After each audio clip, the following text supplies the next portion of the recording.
Welcome to the Deep Dive.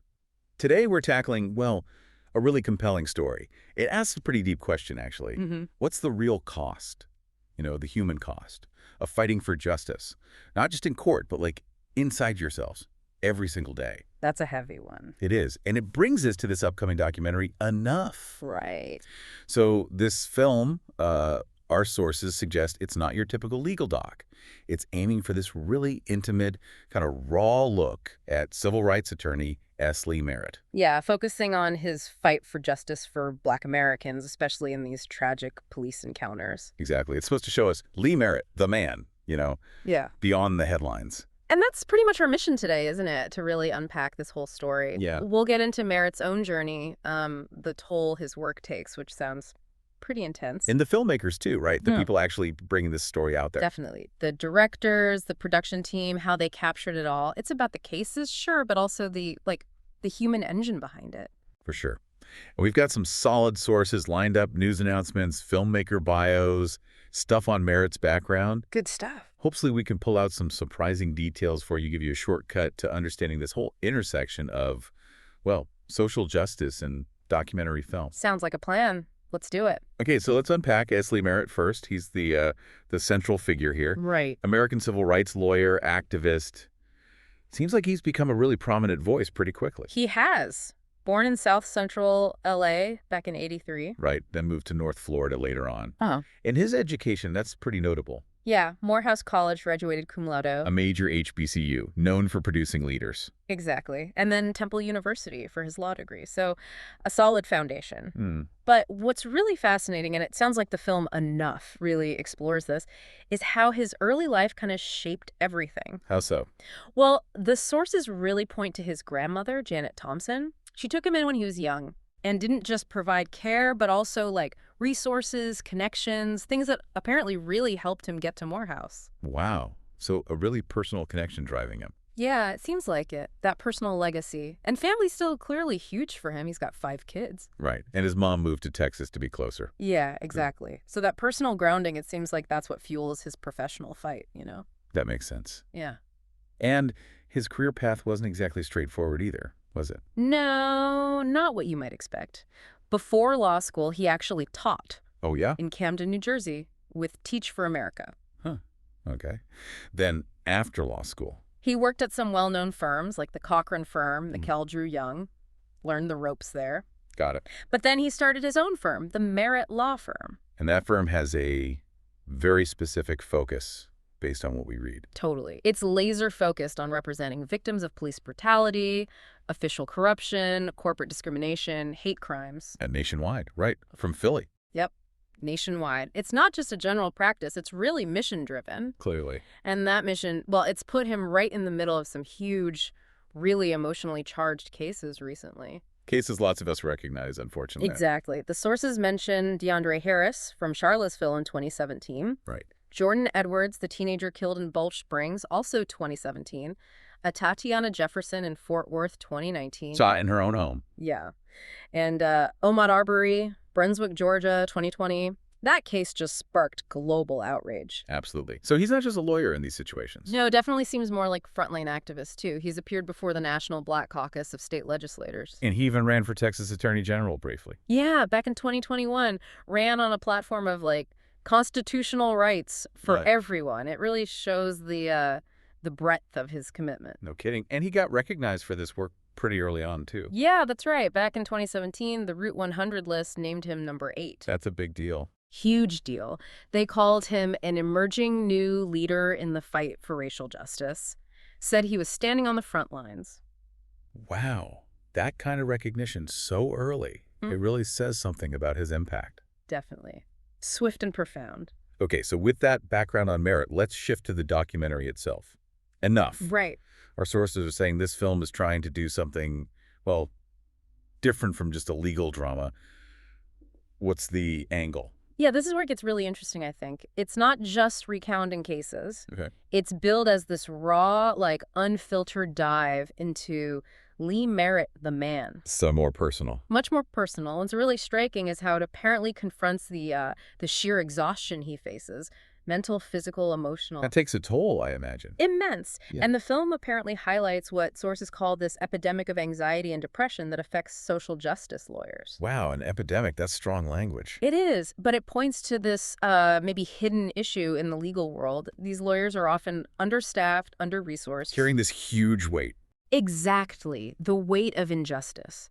So it's not just Merritt's struggle, it's potentially a systemic thing, a hidden cost of the work. That's a really powerful insight.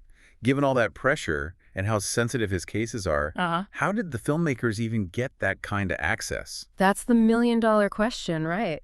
And the sources say the access was, well, unprecedented. Really? Yeah, the co-directors, Matthew Vigil and Kreshnik Jonuzi, they followed him for over 3 years. No restrictions. 3 years, unrestricted. Yep, basically just became part of his life while he was handling these incredibly high-stakes situations. That's a rare level of trust. Absolutely. I mean, wow.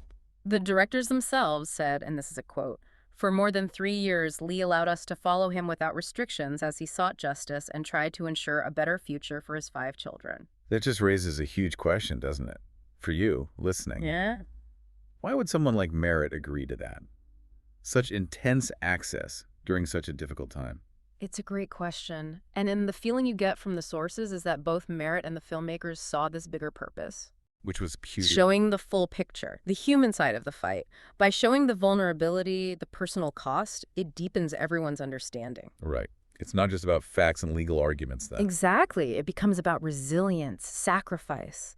It fosters empathy in a way just reporting can't. It makes it a human struggle. That makes sense. Such a deep story, and that level of trust.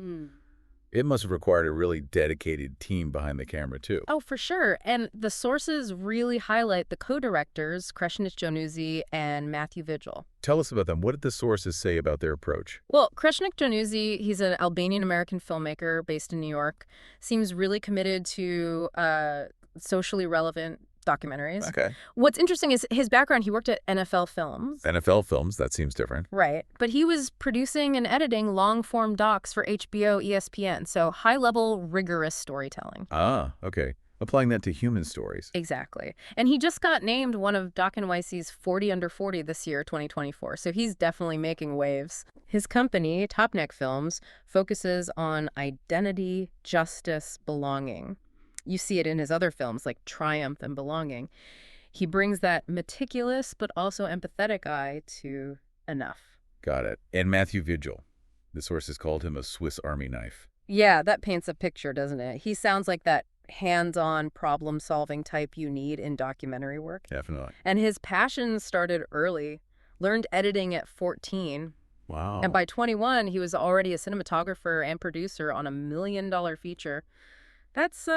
That's moving fast. No kidding. The quote about him gleefully editing in the middle of the night, that says a lot. Totally. It's not just a job. It's like a deep-seated passion for the craft. So you have these two passionate directors. Right.